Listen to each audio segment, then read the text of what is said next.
Hello dear students, welcome in ASC starter.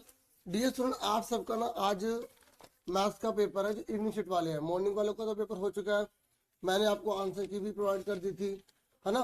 तो इस paper को भी थोड़ा सा समझाऊंगा और कुछ एक्स्ट्रा चीज़ें बताऊंगा जो आपकी हेल्प कर पाएगी इवनिंग शिफ्ट वाले बच्चे। ठीक है डियर, देखिए यहाँ पर ना जैसे पहला क्वेश्चन जो आया है ये मैथ्स का, अगर हम इसको एनालिसिस कर रहे हैं, ठीक है। तो यहाँ देखो, यहाँ पर इसने ना -7 दे दिया और ये कह रहा है कि जोड़ने पर 14 आना चाहिए। तो आपको पता है ऐसा कोई और भी क्वेश्चन आ सकता है, बोलेगा घटाने पर आना चाहिए, है ना। तो अगर ऐसा कोई क्वेश्चन आता है, आप पता क्या करो, जैसे जो रकम दे रखे पहले वो लिख लो, लिख लिया। -7 कह रहा है सम, मतलब एक नंबर ऐड करना है, ऐड करना मतलब जमा करना है, ब्रैकेट में लिख लो। तो कह रहा है एक नंबर इसमें ऐड करना है, ऐड करने के बाद कह रहा है कितना आएगा, 14 है, 14 लिख दिया। मान लो यहाँ पर बोलेगा सब्ट्रैक्ट करने पर 14 आ रहा है, तो ये माइनस लिख के 14 लिख देंगे, माइनस लिख के यहाँ पर 14 लिख देंगे।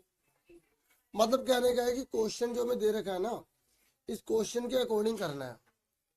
अगर कोई भी क्वेश्चन आ जाए या तो आप माइंड से कर लो, ठीक है। जैसे यहाँ पे लिखे -7 लिख लिया, कह रहा है एक नंबर ऐड करना, तो हमने यहाँ पे डब्बा लगा लिया ऐसे, और यहाँ पे ये क्या है 14 या 14 लिख लिया, ठीक है। अब हम पता लगाना है क्या लिखे कि 14 आ जाए, तो इसकी जगह x मान लो, माइनस का 7 है तो माइनस का 7 जगह क्या हो जाएगा, प्लस का 7, तो कितना आ गया 21 आंसर आ गया। ठीक है, समझ में आ गई। जब हम बुक खोलते हैं ना, तो आप बुक में चैप्टर, ये देखो ये 1.2 है, 1.2 में ऐसे क्वेश्चन है, ये रहे। जैसे इसने बोला है कि आप एक जोड़ा लो जिसको जोड़ने पे -7 आता हो, एक जोड़ा लो जिसको घटाने पे -10 आता हो, एक जोड़ा लो जिसको जोड़ने पर 0 आता हो। तो ऐसा क्वेश्चन आप में भी आ सकता है, जैसे ये वाला क्वेश्चन है, ये वाला क्वेश्चन है। अब जैसे यहाँ बोला कि एक ऐसा जोड़ा लो जिसको जोड़ने में माइनस आता है, तो आप खुद सोचो कि जोड़ने पे -7 कब आएगा, -3, -4। देखो इन दोनों को हम जोड़ेंगे, बीच में प्लस लगा लो, दोनों को जोड़ेंगे तो -7 ही तो आएगा। ठीक है, इस तरीके से आपको ये करने होते हैं। जैसे बोला घटाने पे -10 आना चाहिए, घटाने पर मतलब दो नंबर है और घटाने पर -10 आना चाहिए। यहाँ पे मैंने क्या ले लिया, 11 ले लिया, यहाँ 1 ले लिया। अब देखो 1 -11 कितना आएगा, -10 ही तो आएगा। तो ये आपको दिमाग लगाने वाले क्वेश्चन होते हैं। जैसे ये वाला देखो इधर -8 है, इधर -8 है, इधर -5 है, इधर भी -5 आएगा। अब क्या जोड़े कि यही आ जाए 0, क्या जोड़े कि आ जाए -17। देखो ये वाला क्वेश्चन देखो, यहाँ पे अभी ये देखो, ये क्वेश्चन देखो, ये देखो यहाँ पे इन्होंने जानबूझ के एक्स लिख दिया। अब बच्चे कहेंगे हाँ हमने तो कोई पढ़ा ही नहीं था, और यहाँ पर देखो, यहाँ पे ऐसे फॉर्म में खालिस्तान में लिख रहा है। तो ये थोड़े से क्वेश्चन को घुमा देते हैं। जैसे ये तो प्लस माइनस वाले हैं ना, ये डिवाइड मल्टीप्लाई वाले हैं। तो आपको ना कॉमन सेंस से थोड़ा सा आपको यूज करना पड़ेगा, क्योंकि अब ऐसा नहीं है कि सेम बुक से दे देंगे। ये नेक्स्ट क्लास के लिए भी आपको ध्यान में रखना है, ठीक है। आप चैनल को सब्सक्राइब कर लेना जरूर, क्योंकि मैं सारी क्लासेस की वीडियो बनाने की पूरी पूरी कोशिश करता हूँ। बहुत सारी क्लासेस की तो बना भी रखी है, पुरानी वीडियो देख के भी बेनिफिट उठा सकते हैं, ठीक है। कंसेप्ट वीडियो भी बना रखी है, जैसे आप लिखोगे ना क्लास 7 कंसेप्ट एएससी स्टार्टर, तो कुछ वीडियो आ भी जाएंगे। चलो कोई बात नहीं, अभी मैं इतना वो नहीं हूँ ना पॉपुलर, तो थोड़ा हो सकता है आपको ढूंढने में टाइम लगे। तो सेकंड देखो, सेकंड तो ये कह रहा है कि ये नंबर लिखे हमने, लिखे नंबर, कह रहा है कि इनमें से कौन सा सबसे ज्यादा बार आ रहा है। तो सबसे ज्यादा बार कौन सा आ रहा है, 3 आ रहा है, तो 3 आंसर आ गया, इसका 21 आ गया। समझ में आई कैसे करना है। अब एग्जाम में सेम थोड़ी आएगा, एग्जाम में आपके आ जाएगा मीन निकालो। मीन मतलब होता है माध्य। तो माध्य कैसे निकालते हैं, अगर माध्य आएगा मीन निकालेंगे, तो इन सबको लिखकर, ठीक है, जैसे ये नंबर है सब लिख के जितने जनों से डिवाइड कर देंगे, आता ना माध्य। चलो मैं क्वेश्चन अपने आप से लेता हूँ। मान लो ये 3 है, 4 है, ये 5 है, ये 6 है, इसने बोला इसका मीन निकालो। तो मीन कैसे निकालेंगे, इन सबको जोड़ के 1 2 3 4, तो 4 से भाग कर देंगे, 6 5 11, 11 4 15 और 3 18। तो 18 को 4 से भाग कर देंगे, 4 4 16, 4 5 भी 4.5। ठीक है, अगर आपसे पूछ लेगा रेंज निकालो, रेंज मतलब होता है परास, तो सबसे बड़े नंबर में सबसे छोटा घटा देते हैं। रेंज का मतलब ये होता है 6 में से 3 चलेगा, कितने बचे, 3 बचे। अगर आपसे बोलेगा first 5 natural number, first 5 natural number का मीन निकालो, मीन मतलब शुरू की 5, शुरू की 5 प्राकृत संख्या का आपको माध्य निकालना है। तो शुरू के 5 नंबर कौन से होते हैं, नेचुरल, नेचुरल नंबर कहाँ से स्टार्ट होते हैं? 1 से स्टार्ट होते हैं। शुरू के 5 नंबर ले लो। अगर होल नंबर बोलते तो 0 से स्टार्ट होते हैं। ठीक है बच्चे, ये छोटे छोटे क्वेश्चन है ना, घुमा घुमा के दे देते हैं। 5 4 9 3 12 13 14 15, तो 15 को 5 से भाग कर देंगे, 3 आ गए। ठीक है, ये एक आधे में क्वेश्चन आएंगे। अब जैसे ये देखो, यहाँ पर बताओ एक्स की जगह क्या लिखे कि माइनस का 1 आ जाए। अब देखो 17 को divide X is equal to minus का 1 है। अब देखो आपको पता होना चाहिए कि ये डिवाइड में ना, ये उधर जाके मल्टीप्लाई बन जाएगा। या सिंपल सोच लो, ऐसे करो, सिंपल सोचो। देखो बच्चों बहुत आसान है। आप x की जगह क्या लिखेगी? माइनस का 1 आएगा। अगर मैं 17 लिखूंगा तो 1 आएगा, क्योंकि माइनस ही नहीं है। लेकिन अगर मैंने इसके आगे माइनस लगा दिया तो माइनस का 1 आएगा। इसका आंसर क्या आएगा? माइनस का 17 आएगा। समझ में कैसे करना है? अब देखो ये कह रहा है कि एकांतर कोण। अब मैं आपको सारे रूल बता देता हूँ। ये देखो, आप खुद सोचो मेरे प्यारे बच्चों। ये देखो, ये और ये जेड बन रहा है, और जब जेड बनता है तो उसे क्या बोलते हैं? Alternate interior angle.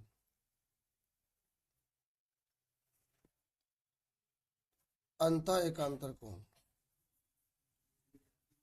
ठीक है डियर, देखो अगर ये 2 लाइन डाली, ये लाइन ऐसे जा रही है, ये लाइन के ऊपर है, ये लाइन के ऊपर है, इस एंगल को क्या बोलते हैं? हाँ, जिन बच्चों ने बताया ना करस्पॉन्डिंग एंगल, उनको मेरी तरफ से वेरी गुड। ठीक है, नमस्ते बेटा। करस्पॉन्डिंग एंगल मतलब संगत कोण।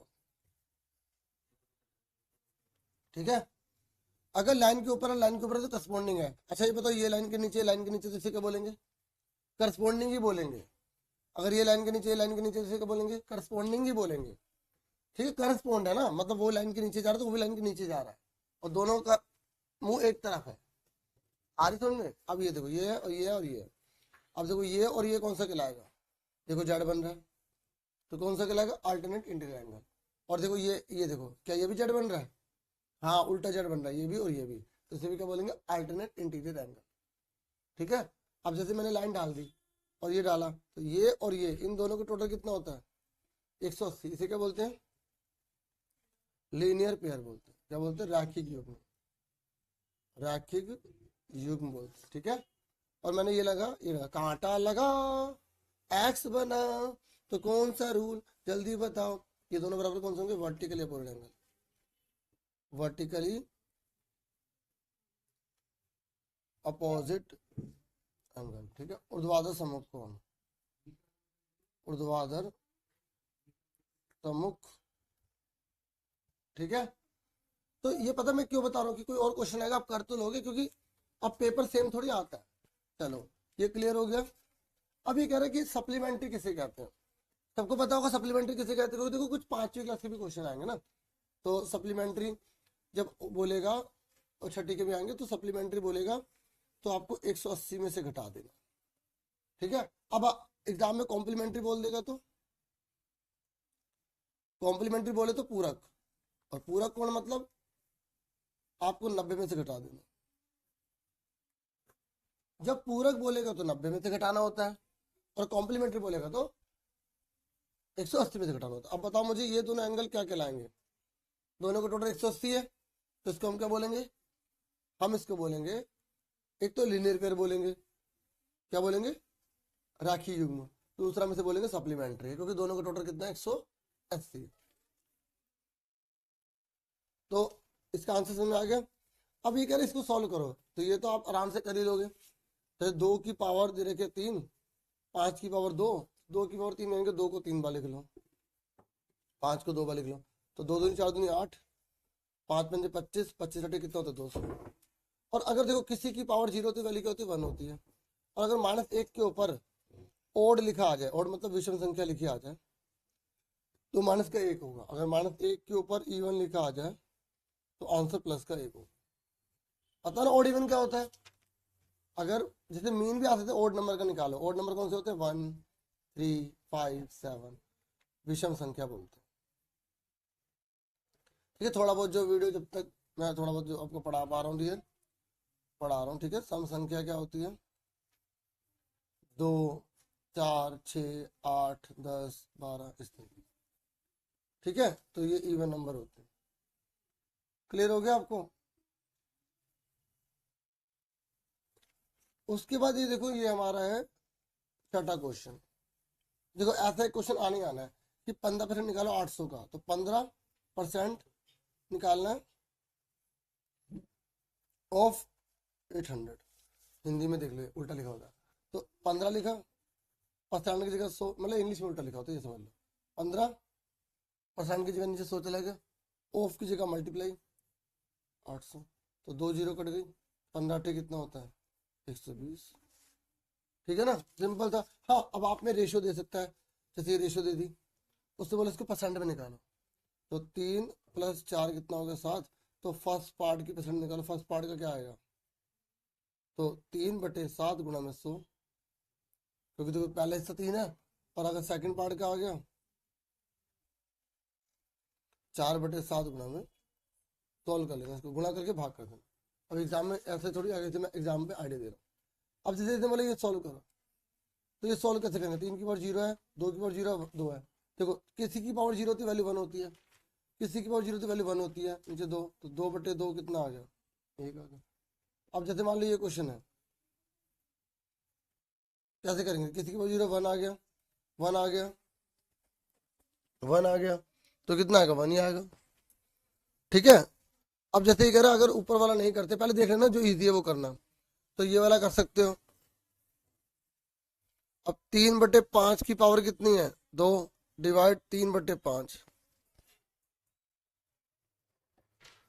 अब ये कैसे करेंगे, 3/5 मल्टीप्लाई 3/5, डिवाइड को मल्टीप्लाई करेंगे तो क्या हो जाएगा 5/3। 3 से 3 कट गया, 5 से 5 कट गया, 3/5 आ गया। ठीक है, जब डिवाइड होता है ना तो ये उल्टा हो जाता है। ठीक है, ये आपको पता होना चाहिए। ये आंसर आ गया। ठीक है, अब देखो ये यहाँ पर क्या कह रहा है, ये कह रहा है इसको सॉल्व करो, तो ये आपके प्रॉपर्टी वाला है। ठीक है, आपकी बुक में ही है ऐसे क्वेश्चन। ठीक है, तो देखो कोई और भी क्वेश्चन आ सकता है, जैसे ए है, एग्जाम में अगर आ जाए ए को -1 से मल्टीप्लाई करो तो क्या आएगा, -1 आएगा। ठीक है, अब जैसे पहले मैं 8वां क्वेश्चन करवाता हूँ आपको। 78 मल्टीप्लाई में 101 -78 है, ये दे रखा है हमें, तो इसको सॉल्व कैसे करेंगे। देखो यहाँ भी 78 है, यहाँ भी 78 है, तो ये दोनों के दोनों सेम है। जब प्लस माइनस होता है तो कॉमन ले लेते हैं, याद रखना, जब प्लस माइनस हो तो कॉमन लेते हैं। दोनों में सेम है, बाहर आ गया। यहाँ क्या बचा, कुछ नहीं, 101 लिख लिया। यहाँ कुछ नहीं है तो 1 लिख लिया। भाई यहाँ दोनों में से एक था ना, ये उतार दिया, लेकिन यहाँ पे कुछ नहीं है, तो यहाँ पे हमने क्या उतार दिया, 1 उतार दिया। अब 101 में से 1 गया, कितना बचा 100, 78 को 100 से मल्टीप्लाई कर दिया, 7800 आ गया। ठीक है, ये आंसर आ गया। ठीक है, आप इसको मल्टीप्लाई करके इसमें से घटा भी सकते थे, क्योंकि एग्जाम में टीचर को थोड़ी पता लग रहा है आपने कैसे करा है। आप इसको मल्टीप्लाई करके 78 घटा दो, लेकिन टाइम चला जाएगा आपका। अब देखो ये कह रहा है अगर ऊपर वाला नहीं करना है तो नीचे वाला कर सकते हो, कि कह रहा है -3 को 10 बार जोड़ो। देखो -3 को 10 बार जोड़ो, ऐसे कर रहा है, या हम ऐसे करने की जगह सिंपल ही कर सकते, -3 को 10 से गुणा कर दो, तो 30 आ गया माइनस का। ठीक है, अब देखो ये ना केस स्टडी है बच्चों, केस स्टडी ना आपके एग्जाम में भी आएगी, और आपको बहुत ध्यान समझदारी से करनी है, आपको जल्दबाजी नहीं करनी है। बच्चे ना इसमें घबरा जाते हैं और केस स्टडी सही से नहीं कर पा रहे। जैसे मैं पढ़ देता हूँ, रमनदीप है ना, वो अपना टाइम टेबल बता रहा है कि भाई आपको पता है पूरे दिन में कितने घंटे होते हैं, 24 घंटे होते हैं। तो वो कह रहा है 24 घंटे में मैं पढ़ाई इतना टाइम करता हूँ, खेलने का टाइम इतना है, सोने का इतना, बाकी बचा हुआ। तो अब वो कह रहे हैं मेरे क्वेश्चन का आंसर दो, अगर आप में मतलब समझदारी है तो, और मेरे को तो पता ही है, रमनदीप को तो पता ही है। चलो देखो कैसे करना है, बहुत ही आसान है बच्चों। यहाँ पे देखो स्टडी का कितना दे रखा है 1/3, तो यहाँ देखो स्टडी लिखा, 1/3 लिखा, मल्टीप्लाई क्या कर देंगे 24, क्यों, क्योंकि 24 में से तो 1/3 पढ़ रहा है, तो 3 अट्ठे 24, 8 घंटे वो स्टडी करता है। फिर क्या बोल रहे हैं, प्लेइंग, यहाँ लिख दो प्लेइंग। प्लेइंग कितना है 1/6, 1/6 मल्टीप्लाई 24, क्योंकि 8 6 चौक 24, 4 आ गया। ठीक है, और उसके बाद क्या, स्लीपिंग, सोने का काम कर रहा है। स्लीपिंग 1/4 मल्टीप्लाई क्या कर देंगे 24, तो 4 6 24, तो 6 आ गया। ठीक है, तो अब बाकी अदर कितना टाइम बचा, 8 से 12, 12 और 6 18, तो 24 में से 18 के कितने बचे, 14 में 6, तो 6 आ गए। समझ में आ गई। तो ये उसके 4 काम है, ये करता है वो। तो अब इसने पहला क्वेश्चन क्या पूछा है, कह रहा खेलने और पढ़ने का टोटल करो कितना आएगा। भाई खेलने और पढ़ने का टोटल कितना है, 12, तो कितना आ गया, 12 आ गया। मुश्किल था। कह रहा पढ़ने और सोने का घटाओ कितना आएगा, पढ़ने और सोने में, पढ़ना ये रहा, सोना ये रहा, 8 में 6 का कितने बचे, 2 बचे। देखो क्वेश्चन मुश्किल नहीं होते हैं। देख लो मैं बहुत सारी वीडियो छोड़ के जिनका पेपर जैसे बहुत का हो गया फिर भी आपके लिए वीडियो बना रहा हूँ, ठीक है। तो आप इसकी वैल्यू करो, सही से समझो इसे। अब कह रहा है कि सबसे ज्यादा उसने किस में टाइम दिया है, पढ़ाई में। वाह, लड़का तो बड़ा इंटेलिजेंट है, ठीक है। देख लो, स्लीपिंग स्लीपिंग कर रहा है, ओ स्टडिंग कर रहा है, सॉरी, पढ़ने में ध्यान है, ठीक है। अपना बता रहा था ना मैं, मजाक कर रहे हैं, ठीक है। 4 देखो, तो ये कह रहा है पूरे दिन का कौन सा भाग पढ़ने व खेलने में लगाता है। पढ़ने और खेलने का पार्ट पूछ रहा है, पार्ट। तो पढ़ने और खेलने का देखो कहाँ है, पढ़ना और खेलना, 8 कितने हो गए, 12। और जब हमें किसी का पार्ट निकालना होता है कैसे करते हैं, ऊपर टोटल नीचे काटो, किससे आएगा, 12 कम 12, 12 दूनी 24, 1/2। अब देखो ये क्वेश्चन ऐसा तो आएगा नहीं, लेकिन कुछ और आएगा तो आप समझ जाओगे, क्योंकि आपको मैंने बता दिया कि स्टडी करके आराम से पढ़ के उसे कर देना है। बच्चे इतनी जल्दीबाजी करते हैं, बहुत गलत करते हैं। अब एक हफ्ते में उसे कितनी पढ़ाई करी, भाई अगर एक दिन में 8 घंटे पढ़ रहा है तो हफ्ते में तो 7 दिन होते हैं ना, तो 56 आ गए। आगे समझ में आ गया। ये वाला पेपर ले लेते हैं, ठीक है, कोई सा भी ले लो, पेपर तो वही है सारे। मैंने एक में सॉल्व कर रखा था ना, वो पेपर ढूंढ रहा था। देखो थर्ड है, थर्ड में यहाँ पर आप देखो, ये 4 मीटर है, ये 3 मीटर है। कह रहा है कि बताओ ये कौन सा ट्रायंगल है। देखो ये 90 डिग्री जब लिखा आता है तो कौन सा ट्रायंगल होता है, कौन सा होता है, राइट एंगल ट्रायंगल होता है ना, हाँ है ना, समकोण त्रिभुज होता है। और अगर मान लो यू, अगर ये तीनों साइड बराबर होती तो इसे क्या बोलते हैं, इक्विलेटरल बोलते हैं। क्या बोलते हैं, समबाहु, हाँ है ना। तो आपको ये पता होना चाहिए कि कौन सा ट्रायंगल है कौन सा नहीं है। अभी कह रहा है कि सीढ़ी की लंबाई निकालो। देखो ये और ये जब भी 90 डिग्री दे रखा होता है तो हमें पाइथागोरस प्रॉपर्टी लगानी पड़ती है। क्या लगानी पड़ती है, यूजिंग पाइथागोरस प्रॉपर्टी, पाइथागोरस नियम का प्रयोग करने पर, पाइथागोरस नियम का प्रयोग करने पर। तो कैसे करेंगे पाइथागोरस नियम का प्रयोग, 90 के सामने वाले को अलग लिख देंगे। तो हमने यहाँ पे ना ऐसे फिगर बना ली, इसे ए, इसे बी, इसे सी नाम दे दिया, 90 के सामने वाले को अलग लिख लिया। पहले फॉर्मूला लिख लो, पहले फॉर्मूला लिख लो कि कर्ण का स्क्वायर, आधार का स्क्वायर और लंब का स्क्वायर। पूरा पूरा नहीं लिख रहा मैं, ठीक है, आपको पूरा पूरा लिखना होता है। हाइपोटेनस का स्क्वायर इंग्लिश में लिख रहा हूँ, ठीक है। थोड़ा राइटिंग देख लेना, ऐसी जल्दबाजी में कर रहा हूँ ना। तो परपेंडिकुलर का स्क्वायर, ये पूरा नहीं लिखा मैंने, परपेंडिकुलर। तो हाइपोटेनस कितनी, इसका नाम क्या, ए बी। फॉर्मूला यही रहेगा, फॉर्मूला कभी नहीं बदलता है, चाहे दिया हो या ना दिया हो। बच्चे क्या सोचते हैं, जो दिया होता है ना उसे इधर लिख देते, जो नहीं देते तो इधर कर देते, ऐसे थोड़ी होता है। ये तो हमेशा बड़ी होती है ना, इसे अलग लिखना पड़ता है, ठीक है। ए सी का स्क्वायर, बी सी का स्क्वायर। ए बी कितना है, ए बी, ए बी कितना है हमें निकालना है, ठीक है। तो ए सी कितना दे रखा है हमें, ये जो ए सी है ना, आप देखोगे ए सी कितना दे रखा है हमें, 3 दे रखा है, तो यहाँ पर हम 3 लिख देंगे। और बी सी हमें कितना दे रखा है, 4 दे रखा है, तो हमने यहाँ पे 4 लिख दिया, ठीक है। तो 3 का स्क्वायर कितना होता है, 9, 4 का कितना होता है, 16। तो ए बी का स्क्वायर, ठीक है, तो ए बी का स्क्वायर दे रखा है ना 16 और 9, तो कितना हो जाएगा, 25 हो जाएगा, ठीक है। तो 25 है, 25 का स्क्वायर जाके क्या बन जाएगा, रूट बन जाएगा। और 25 का जब रूट बन जाएगा तो कितना आंसर आ जाएगा, 5 आ जाएगा। तो हमसे ये पूछा था ना इसमें कि सीढ़ी की लंबाई कितनी होगी, तो कितनी आ जाएगी सीढ़ी की लंबाई हमारी, 5 आ जाएगी, ठीक है। समझ में आ गया। अब उसके बाद नेक्स्ट क्वेश्चन है हमारा थर्ड। ये कह रहा है कि अगर एक 40 डिग्री का एंगल है, मतलब ये वाला एंगल अगर 40 का है तो ये कितने का एंगल होगा, बताओ कितने का होगा। एक ट्रायंगल का टोटल कितना होता है, 180 होता है ना, सुनो बच्चों, समझ में आ गया? तो अब मैं एक बार दोबारा से बता दूं कि मैं आपको बता रहा था कि ये 40 डिग्री का कोण है, ये 40 डिग्री का, तो ये कितने का होगा? ट्रायंगल का टोटल कितना होता है? 180 होता है, तो ये कितने का बचेगा? 50 का। देखो आपको ना पता होना चाहिए, एक क्वेश्चन इसका मतलब 100% आने ही आना है, ट्रायंगल वाला कुछ भी आएगा ही आएगा। तो आपसे बोल रहा है कि अगर ये 90 डिग्री का है, ये 40 का, तो कितने का होगा? आपको क्या करना, दोनों को जोड़ देना, 90 और 40 को जोड़ दो, 130, और 180 में से घटा दो, कितने का आ गया? 50 का। समझ में आ गई?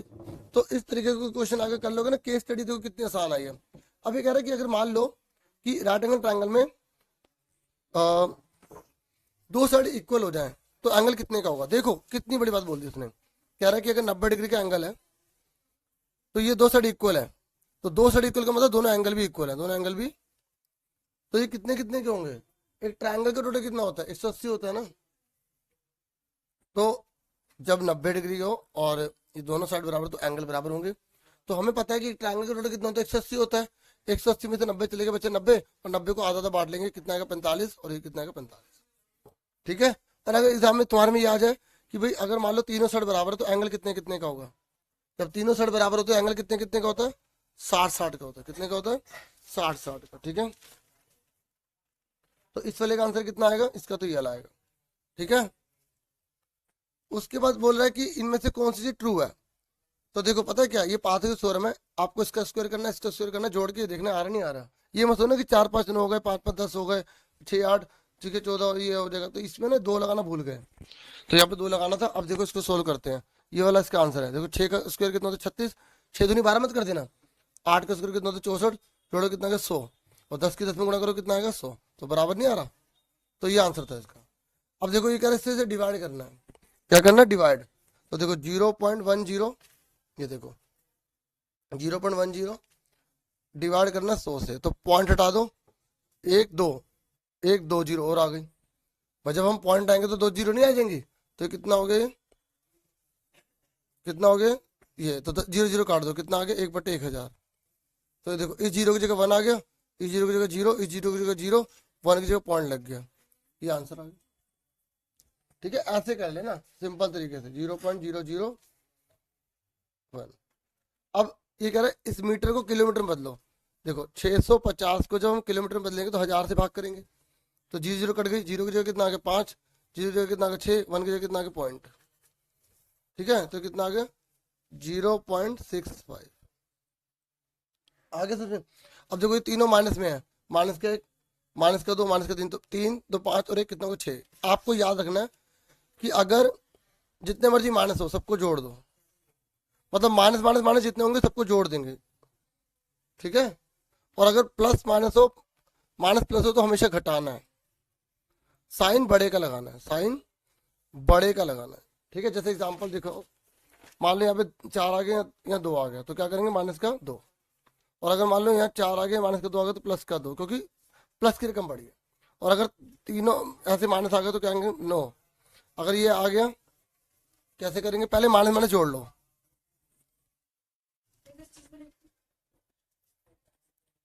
तो आप देखो ये माइनस का 6 है, माइनस का 3 है, तो कितना हो गया? माइनस के 9, और प्लस के कितने? 4। तो माइनस के 9 में से प्लस के 4 के कितने बचे? माइनस के 5 बचे। आगे समझ में?